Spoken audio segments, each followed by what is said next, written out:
Master minds commerce చదవాలనుకునే 10th inter విద్యార్థుల తొలి ఎంపిక.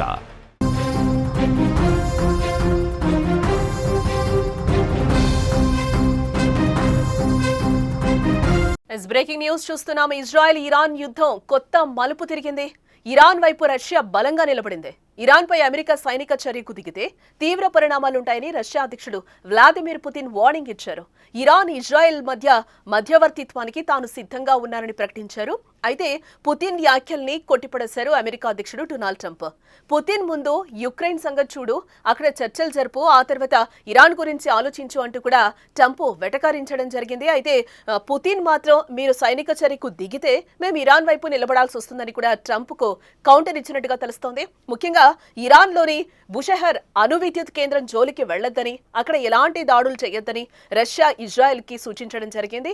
ఇదిలా ఉంటే అమెరికా మరో స్టెప్ తీసుకుంది. పశ్చిమాసియాలోని తమ బేస్లను ఇతర ప్రాంతాలకు తరలి వెళ్లాలని ఆదేశించినట్టుగా రాయిటర్స్ రిపోర్ట్ చేసింది. ఏ క్షణమైనా ఇరాన్ పశ్చిమాసియాలోని అమెరికా బేస్లపైన బాంబులు వేయొచ్చని కూడా తెలుస్తోంది. పరిణామాలన్నీ కూడా చూస్తుంటే ఇరాన్ మూడో ప్రపంచ యుద్ధానికి కారణం అయ్యేలా కనిపిస్తోందని నిపుణులు చెప్తున్నమాట. బుషెహర్ కు రష్యాకు మధ్య న్యూక్లియర్ కోఆపరేషన్ ఉంది.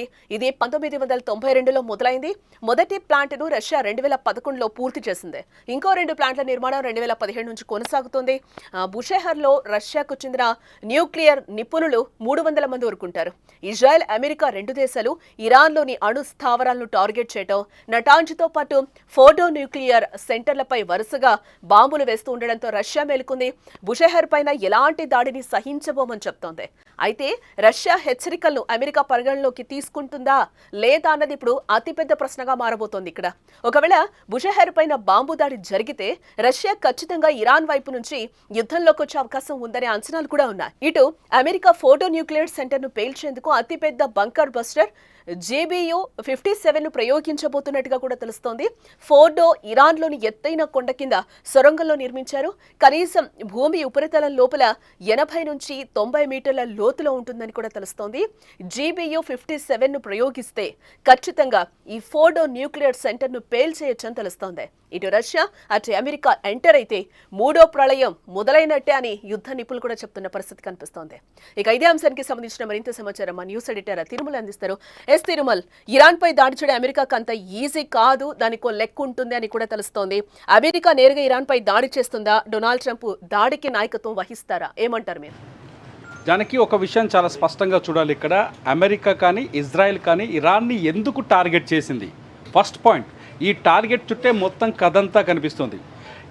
ఇరాన్ని ఎందుకు టార్గెట్ చేశారంటే ఇరాన్ అణ్వాయుధాల్ని తయారు చేయకుండా అడ్డుకోవడం. రెండోది వచ్చేసి అమెరికాతో ఇరాన్ ఖచ్చితంగా అణు ఒప్పందాన్ని కుదుర్చుకోవడం. అప్పటి వరకు ఇరాన్ పైన ముప్పేట దాడి జరుగుతూనే ఉంటుంది. ఇజ్రాయెల్ చాలా స్పష్టంగా చెప్తుంది, ఇరాన్లో ఉన్న అణు స్థావరాలన్నింటినీ ధ్వంసం చేయాల్సిన అవసరం ఉంది. అప్పుడు ధ్వంసం చేస్తేనే పశ్చిమాసియాలో ప్రశాంతతకి కానీ శాంతికి కానీ ఆస్కారం ఉంటుంది. లేకపోతే ఇరాన్ అన్ని దేశాలు, ఈవెన్ ఇండియాతో సహా అన్ని దేశాలకి ఇరాన్ టార్గెట్ చాలా దగ్గరగా ఉంది. ఇరాన్ రీచ్లోనే ఉన్నాయి అన్ని దేశాలు. ముఖ్యంగా ఆగర్భ శత్రువైన ఇజ్రాయెల్ని నాశనం చేయడానికి ఇరాన్ అణుబాంబుల్ని తయారు చేస్తుంది. కాబట్టి మేము ఈ చర్యలు తీసుకున్నాం, అందుకే యుద్ధాన్ని మొదలుపెట్టామని ఇజ్రాయెల్ చాలా స్పష్టంగా చెప్తుంది. కొద్దిసేపటి క్రితమే ఇరాన్ విదేశాంగ మంత్రి అబ్బాస్ ఒక కీలకమైన ప్రకటన చేశారు. ఎట్టి పరిస్థితుల్లోనూ అమెరికాతో మేము అణు ఒప్పందాన్ని కుదుర్చుకోబోము, అమెరికాతో మేము చేతులు కలిపే ప్రసక్తే లేదు, పోరాటం ఎంత దూరమైనా పోరాడుతూనే ఉంటామని ఇరాన్ చాలా గట్టిగా స్పష్టంగా చెప్తుంది. నిన్న నెతన్యాహు చాలా స్పష్టంగా చెప్తున్నారు, ఖమేనీని అంత మొందిస్తే కానీ ఇరాన్తో యుద్ధం ఆగదు అని చెప్తున్నారు. ఈ సిచ్యువేషన్స్ అన్నీ ఇలా ఉంటే అమెరికా తెలివైన అడుగులు వేస్తోంది. డొనాల్డ్ ట్రంప్ సిచ్యువేషన్ రూమ్లో మీటింగ్ తర్వాత అమెరికాకు సంబంధించిన కీలకమైన ఎయిర్ బేస్లు, అంటే ఇరాన్కి దగ్గరగా ఇరాన్ టార్గెట్లో దాదాపు 8 ఎయిర్ బేస్లు ఉంటాయి అమెరికాకి. ఖతార్ కావచ్చు, లేకపోతే ఇజ్రాయెల్ కావచ్చు, లేకపోతే చాలా 8 ఎయిర్ బేస్లు ఉన్నాయి మన దగ్గర. ఈ 8 ఎయిర్ బేస్లని ఖాళీ చేస్తుంది అమెరికా. ఎందుకంటే ఇరాన్ ఈ ఎయిర్ బేస్ల పైన కానీ సైనిక స్థావరాలపైన కానీ ఏ క్షణమైనా దాడి చేసే అవకాశం ఉందని. ఎందుకు ఇరాన్ దాడి చేస్తుందంటే ఇజ్రాయెల్ వెనకాల కానీ ఇజ్రాయెల్తో యుద్ధం కలిసి చేస్తోంది అమెరికా. ఆల్రెడీ అమెరికా ఇజ్రాయెల్తో కలిసి పనిచేస్తుందనే క్లారిటీతో ఉంది ఇరాన్. కాబట్టి ఇరాన్ ఏ క్షణమైనా అమెరికా స్థావరాలపైన దాడి చేయొచ్చు అనే విషయాన్ని చాలా స్పష్టంగా అమెరికా భావిస్తుంది. ఇటు డొనాల్డ్ ట్రంప్ చెప్తున్నాడు 2 వారాల్లో చూడండి ఏం జరుగుతుందో అని. 2 వారాల్లో చూడండి ఏం జరుగుతుంది.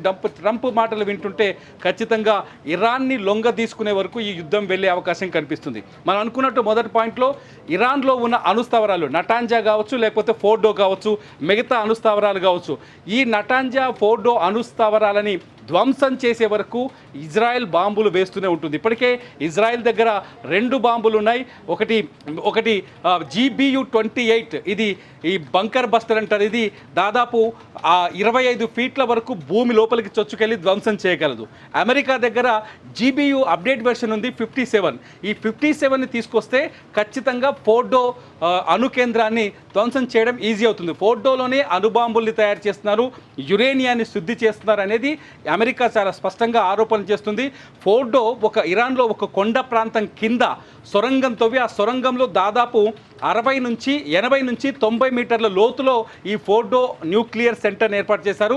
ఈ ఫోర్డో న్యూక్లియర్ సెంటర్ అక్కడ ఉంది కాబట్టి దాన్ని ధ్వంసం చేస్తే అమెరికా లక్ష్యం నెరవేరుతుంది. అందుకోసం ఇరాన్ వల్ల అవుతుందా? ఇరాన్ ఒకవేళ ఆ కొండ ప్రాంతం పైన బాంబులు వేయటం అత్యంత కష్టమైన పని అని, ఫోర్డోపై దాడి చేయడం చాలా కష్టమని. నటాంజా పైన కొంత దాడి జరిగింది. నటాంజా కూడా భూమికి దాదాపు 2 నుంచి 3 ఫీట్ల లోతులో ఒక బలమైన సిమెంట్ బేస్ ఏర్పాటు చేసి ఆ బేస్ కింద ఈ పరిశోధనా కేంద్రాన్ని ఏర్పాటు చేశారు. నటాంజా పైన కొంత దాడి జరిగింది కానీ చాలా స్పష్టంగా చెప్తున్నారు ఆ దాడి ప్రభావం న్యూక్లియర్ సెంటర్ పైన ఏమాత్రము లేదు, పెద్దగా నష్టమేమీ కలగలేదని చెప్తున్నారు. సో ఫోర్డోని నటాంజాని రెండింటిని లేపేస్తే తప్ప ఈ యుద్ధం ఆగదని స్పష్టంగా ఉంది. ఈ యుద్ధం ఆగాలి అంటే ఈ రెండింటిని లేపాలి అంటే ఖచ్చితంగా ఎట్టి పరిస్థితుల్లోనూ అమెరికా ఎంటర్ కావాల్సిందే. అయితే బుషహర్ న్యూక్లియర్ సెంటర్ పైన కూడా దాడులు జరగవచ్చనే చర్చ నేపథ్యంలో యుద్ధంలోకి రష్యా ఎంటర్ అయింది.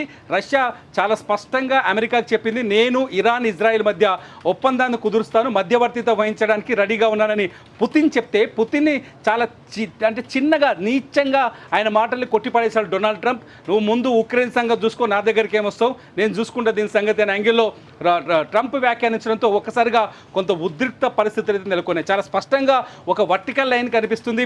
ఇరాన్ వైపు రష్యా బలంగా నిలబడే అవకాశం కనిపిస్తుంది. ఎందుకంటే ఇరాన్తో రష్యాకి అనేక వ్యాపార సంబంధాలతో పాటు అనేక పరిశోధనలకు సంబంధించిన ఒప్పందాలు కూడా ఉన్నాయి రష్యాకి ఇరాన్ మధ్య.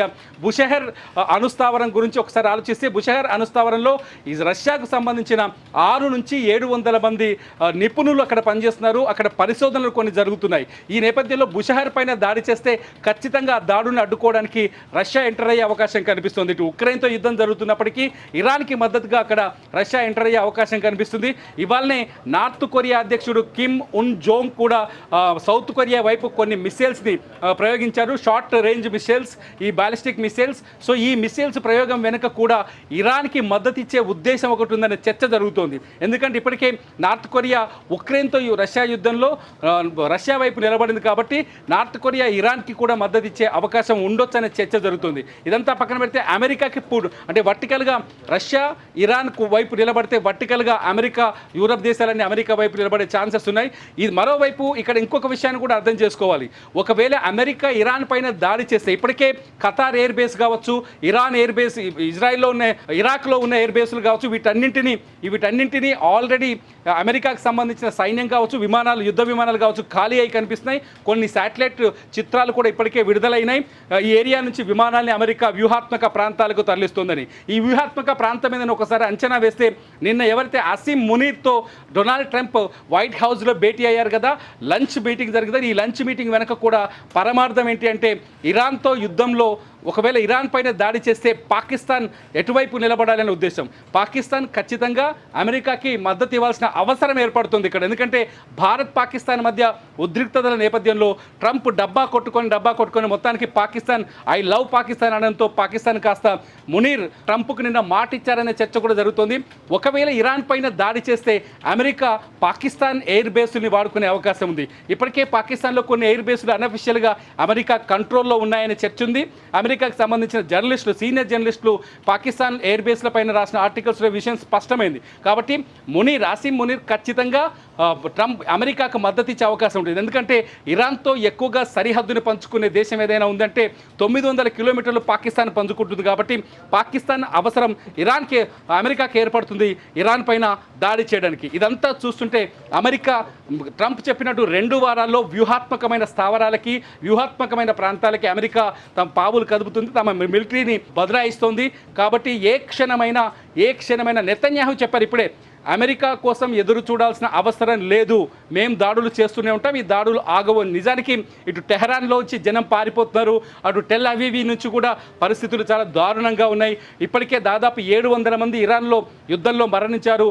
ఇజ్రాయెల్కి సంబంధించిన యుద్ధంలో చనిపోయిన వాళ్ళు 25-30 మంది అని చెప్తున్నారు. దానిపైన స్పష్టత లేదు. ఇస్లామిక్ మీడియా, ఇరాన్కి మద్దతు ఇచ్చే మీడియా సంస్థలు ఇజ్రాయెల్ కూడా యుద్ధంలో తీవ్రంగా దెబ్బతింటుందని రిపోర్ట్ చేస్తున్నాయి.